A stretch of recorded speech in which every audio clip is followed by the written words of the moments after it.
Kembali lagi kita di WTC Kids Online minggu ini. Betul sekali. Kira-kira hari ini kita mau belajar tentang apa ya, Kak? Wah, hari ini kita mau belajar sesuatu yang sangat luar biasa sekali. Wah. Kita mau belajar bahwa firman Tuhan adalah harta karun. Harta karun. Benar. Wah, Wah, keren banget tuh pasti, Kak. betul. Aku udah gak siap nih, Kak. Semua adik-adik yang masih ada di kasur, masih ada yang lagi makan atau udah siap semuanya turun, kita mau mulai ibadah kita hari ini. Betul. Oh ya Kak Jess, sebelumnya Kak Jess tahu nggak tentang WTC Kids Altar itu, Kak? Oh, tahu yang mulai tanggal 8 Juli itu kan? Iya benar banget Kak Jess, wajib banget itu ikutan Kak, itu seru, kita bisa sharing dan ketemu teman-teman juga Kak. Benar banget adik-adik. Nah, buat adik-adik yang belum daftar, adik-adik bisa kunjungin Instagramnya WTC Kids. Dan yuk buruan semuanya daftar untuk ikut WTC Kids Altar. Betul banget Kak Jess. Kak Jess, aku udah gak sabar nih mau mulai ibadahnya minggu Bener, ini. udah semangat banget Iya nih. Kak, ada harta karun aku udah penasaran banget. Kalau Betul. gitu kita mulai aja ya Kak Jess. Ayo. Nah sebelumnya kita mau berdoa terlebih dahulu sebelum kita mulai ibadah kita hari ini. Semua adik-adik lipat tangan dan tutup mata, kita bersatu dalam doa. Mari kita berdoa. Ya Bapa, puji syukur kami naikkan kehadirat-Mu. Terima kasih untuk penyertaan-Mu sepanjang minggu ini. Bapa, sebentar kami mau mulai ibadah kami. Kiranya Kau sertai ibadah kami dari awal pertengahan hingga akhir. Kami serahkan semuanya ke dalam tangan kuasa-Mu. Hai dalam nama Tuhan Yesus Kristus kami sudah berdoa dan mengucap syukur. Haleluya. Amin. Shalom adik-adik. Udah siap ya? Kita mau menari dan menyanyi buat Tuhan. Seperti Raja Daud yang menari buat Tuhan. Ayo bangkit berdiri, kita nyanyi sama-sama. Bila roh Allah ada di dalamku, ku kan menari seperti Daud menari. Bila roh Allah ada di dalamku, ku kan menari seperti Daud menari. Ku kan menari, ku kan menari, ku kan menari, ku kan menari seperti Daud menari. Ku kan menari, ku kan menari, ku kan menari seperti Daud menari. Kita ulang dari awal ya. Bila roh Allah ada. Bila roh Allah ada di dalamku, ku kan menari seperti Daud menari. Bila roh Allah ada di dalamku, ku kan menari seperti Daud menari. Ku kan menari, ku kan menari, ku kan menari seperti Daud menari. Ku kan menari, ku kan menari, ku kan menari seperti Daud menari. Ku kan menari seperti Daud. Ku kan menari, ku kan menari seperti Daud menari. Ku kan menari, ku kan menari, ku kan menari seperti Daud menari. Ku kan menari seperti Daud menari. Ku kan menari seperti Daud menari. Yeay! Semuanya pasti joget buat Tuhan Yesus. Nah adik-adik, sekarang kita mau menyembah Tuhan. Sebelumnya kita mau nyanyi firman Tuhan ku dengar. Adik-adik boleh duduk, siapin hati, kita mau dengar firman Tuhan.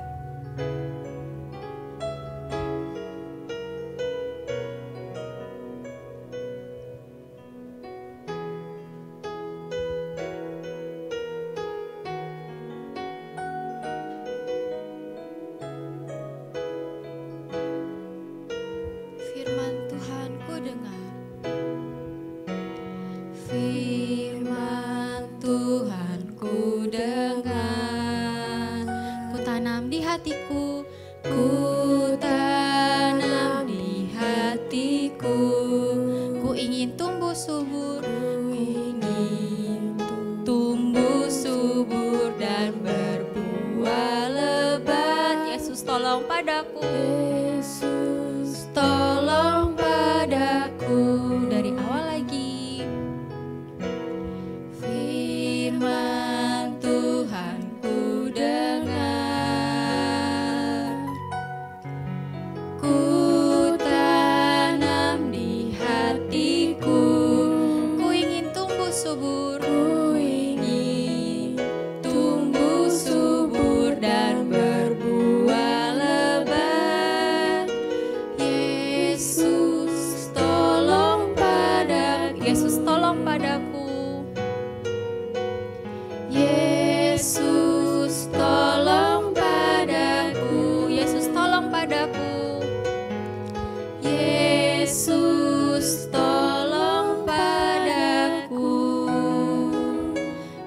lipat tangan, kita mau berdoa buat Tuhan. Mari kita berdoa. Tuhan Yesus, terima kasih. Engkau sudah sertai pujian dan penyembahan kami. Tuhan, sebentar kami mau dengar firman-Mu. Ajar kami untuk duduk diam dan dengar-dengaran akan firman-Mu. Kami siapkan hati kami, dan telinga kami, untuk dengar firman-Mu. Hanya di dalam nama Tuhan Yesus. Haleluya. Amin. Shalom adik-adik. Nah, pelajaran hari ini kita akan belajar dari Yosua. Tapi sebelum kita melihat lebih jauh, Kak Puji mau ajak adik-adik untuk membayangkan seandainya adik-adik dipilih Tuhan untuk memimpin umat Tuhan, membawa umat Tuhan masuk dalam tanah perjanjian. Kira-kira apa yang kalian butuhkan untuk berhasil? Senjata? Atau uang? Atau emas dan perak? Nah adik-adik, kita akan belajar tentang Yosua. Yosua adalah pemimpin yang dipilih Tuhan untuk membawa umat Tuhan masuk dalam tanah perjanjian. Lalu apa kata Tuhan? Apa yang dikatakan Tuhan kepada Yosua? Mari kita lihat. Yosua, hambaku Musa sudah mati. Sekarang kamu harus memimpin umatku untuk menyeberangi sungai Yordan dan masuk ke tanah yang kujanjikan untuk mereka. Aku menjanjikan hal yang sama yang kujanjikan kepada Musa. Kemanapun kau pergi, kau akan masuk ke tanah yang kujanjikan. Tidak akan ada yang dapat melawanmu selama kau masih hidup. Aku akan menyertai engkau seperti aku menyertai Musa. Aku tidak akan mengecewakanmu atau meninggalkanmu. Itu yang dijanjikan Tuhan kepada Yosua.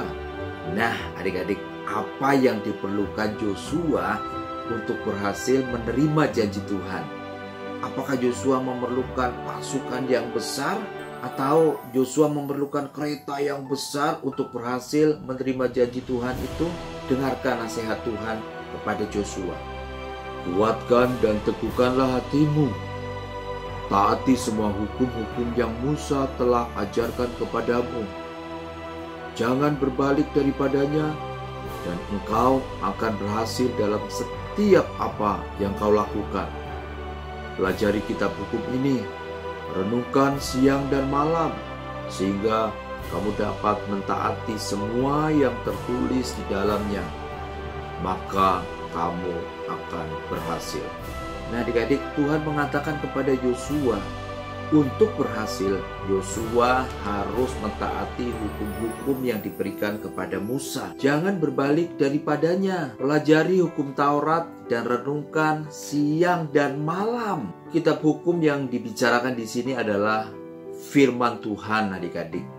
Tuhan sudah memberikan firman-Nya kepada bangsa Israel dan berkata, jika engkau mentaati perkataanku, tidak berbalik darinya, mempelajari, merenungkan siang dan malam, engkau akan berhasil.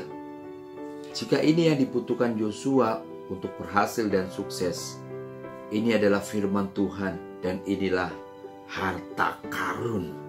Adik-adik, kalian juga memiliki firman Tuhan. Jadi kalian memiliki harta karun yang sama seperti yang dimiliki Yosua. Untuk kita dapat sukses, untuk kita dapat berhasil, kalian juga harus membuka firman Tuhan, membacanya dan merenungkannya siang dan malam. Dan letakkan firman Tuhan dalam hidupmu. Letakkan firman Tuhan dalam setiap langkah-langkah yang kau kerjakan dalam setiap hidupmu, adik-adik.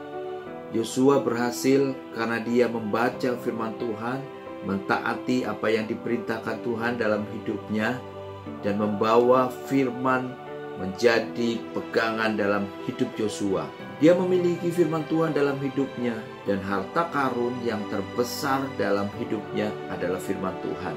Adik-adik, hari ini Kak Puji akan mengajak adik-adik untuk membuka firman Tuhan, membaca, merenungkannya siang dan malam, karena itulah harta karun dalam hidupmu. Harta karun yang terbesar bukanlah benda yang kalian kumpulkan di luar, melainkan apa yang kau letakkan di dalam hidupmu. Nah adik-adik, harta karun yang terbesar adalah firman Tuhan. Yosua mendapatkan banyak mujizat. Yosua mengalami keberhasilan karena dia memegang teguh firman Tuhan sebagai harta karun. Nah adik-adik, akhirnya Yosua membawa umat Tuhan. Akhirnya Yosua menjadi pemimpin untuk bangsa Israel.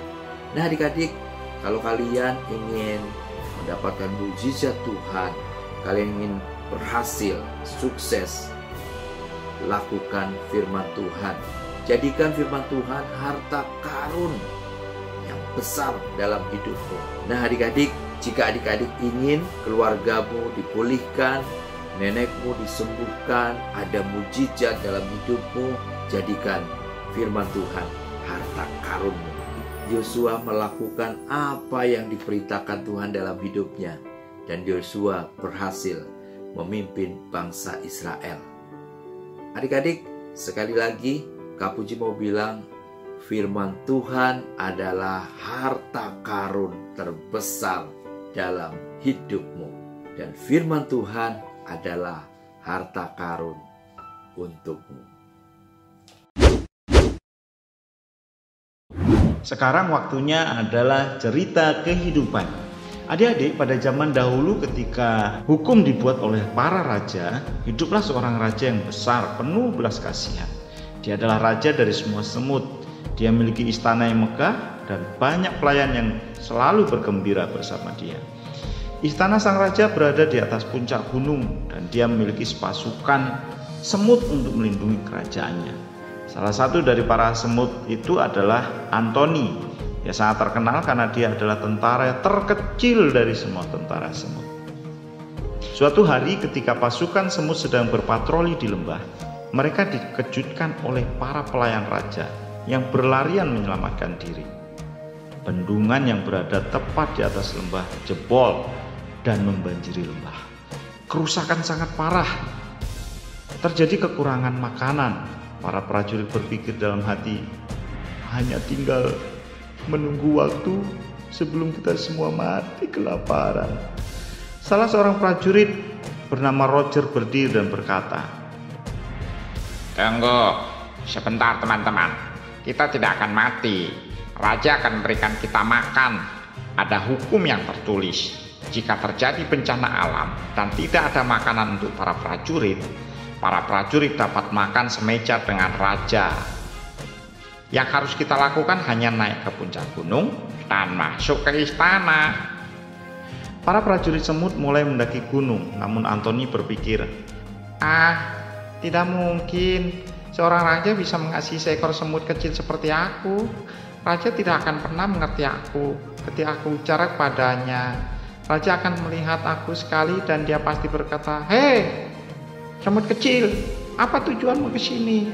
Raja mungkin terlalu sibuk untuk menghadapi orang seperti kita. Sebenarnya Antoni tidak mengenal siapa raja karena dia tidak pernah mendengar hukum raja. Antoni tidak memiliki perkataan raja dalam dirinya. Daripada mendaki gunung, dia malah berpikir untuk berbalik. "Aku bukan siapa-siapa. Aku begitu jelek.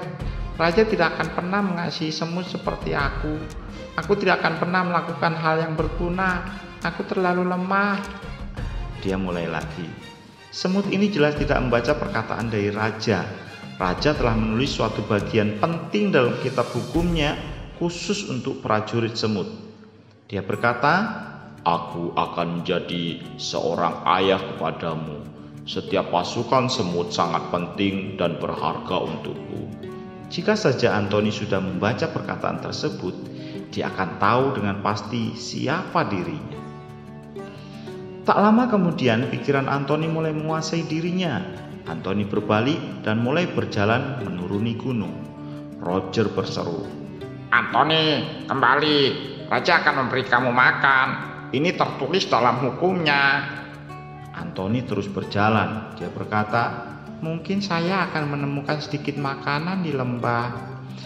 Pasukan semut yang lain berhasil mendaki ke gunung. Mereka pergi ke istana dan menjelaskan permasalahannya kepada raja. Raja berkata, jangan khawatir, hukumku menyatakan bahwa jika ada bencana alam dan tidak ada makanan untuk pasukan semutku, mereka boleh makan dari mejaku. Setiap semut yang tiba di istana raja harus tahu ini. Dan mereka tahu dengan pasti apa yang diinginkan oleh raja untuk mereka. Pasukan semut berhasil mencapai istana raja dan disambut dengan pesta besar di meja raja. Mereka mendapati bahwa sang raja sangat baik dan murah hati. Dia sungguh-sungguh peduli tentang mereka dan akan memberikan apapun yang mereka butuhkan. Namun sayang, sementara teman-temannya makan, Antoni sedang merangkak turun dari gunung. Dia sangat lemah dan lelah, sangat lapar, namun tidak ada makanan di sekitarnya. Dan kemudian Antoni mati kelaparan. Tidak pernah menyadari siapa sang raja. Tidak pernah mengetahui bahwa raja mengadakan jamuan makan untuknya dan tidak menginginkan dia mati. Berapa banyak dari kalian sungguh ingin meletakkan firman Tuhan dalam diri kalian? Jika kalian siap untuk membuat keputusan untuk membuka firman Tuhan dan membaca untuk menemukan siapa Tuhan itu, angkat tangan kalian. Sekarang saya tahu kalian mau berkomitmen untuk membuka firman Tuhan dan meletakkannya dalam hidup kalian. Tetapi beberapa banyak dari kalian dapat berkomitmen untuk membaca satu bab saja setiap hari dari firman Tuhan. Angkat tangan kalian. Bagus. Mari kita berdoa. Bapa di surga, Alkitab ini adalah harta karun untuk saya. Bantulah saya untuk membukanya dan meletakkan firman-Mu dalam hidup saya. Saya membuat komitmen hari ini untuk membaca Alkitab dan menemukan siapa Engkau sebenarnya. Saya akan membaca harta karun ini untuk mengetahui siapa saya.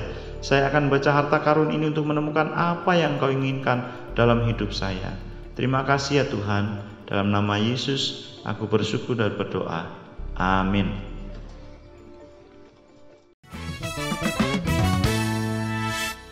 Shalom teman-teman, apa kabarnya kalian? Pastinya sehat bukan? Nah teman-teman, hari ini aku Excel akan mengajak kalian membuat peti harta karun. Ini adalah contohnya. Nah teman-teman, bahan-bahan yang kalian perlu adalah kertas yang sudah di print seperti ini, penggaris, gunting, dan juga lem. Nah teman-teman, kalau kalian nggak punya printer untuk memprint seperti ini, kalian bisa minta tolong orang tua kalian untuk membuat polanya. Oke teman-teman, mari kita membuatnya. Nah teman-teman, step pertama, kalian harus gunting bagian putih ini, semua ini. Jadi aku gunting.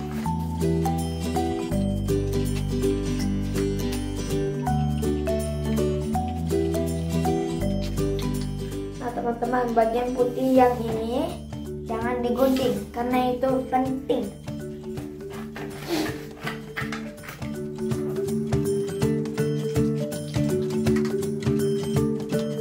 Dan juga yang bagian ini jangan digunting karena itu juga diperlukan.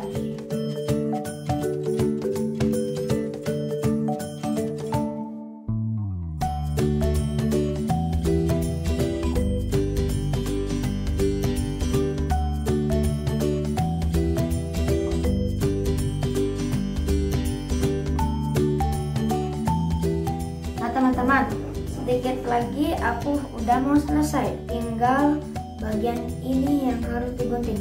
Dan teman-teman, jangan digunting bagian ini supaya nanti kita bisa melipatnya. Sekarang aku akan mengguntingnya.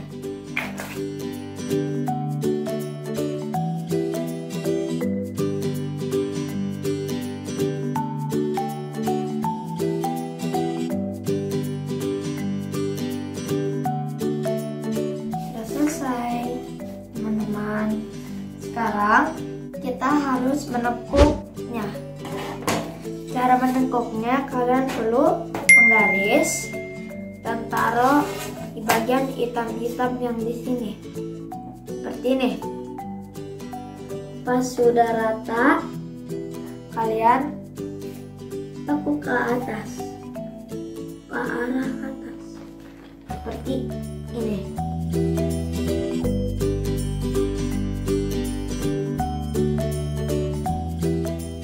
Nah teman-teman, karena tekuk semuanya ya teman-teman, seperti ini, atas sama ke bawah. Oke, setelah kalian sudah menekuknya semua ini, teman-teman, kita akan melemnya pakai lem. Mari kita lemnya.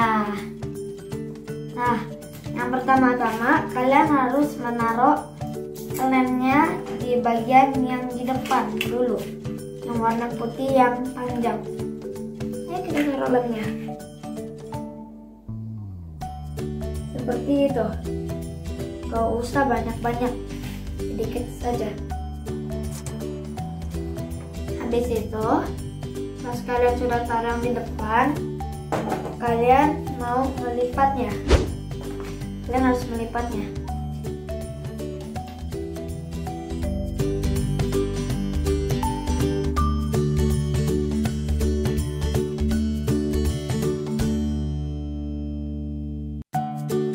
Nah teman-teman, pas kalian sudah selesai yang bagian depan, sekarang kita akan melem yang bagian belakang. Seperti ini.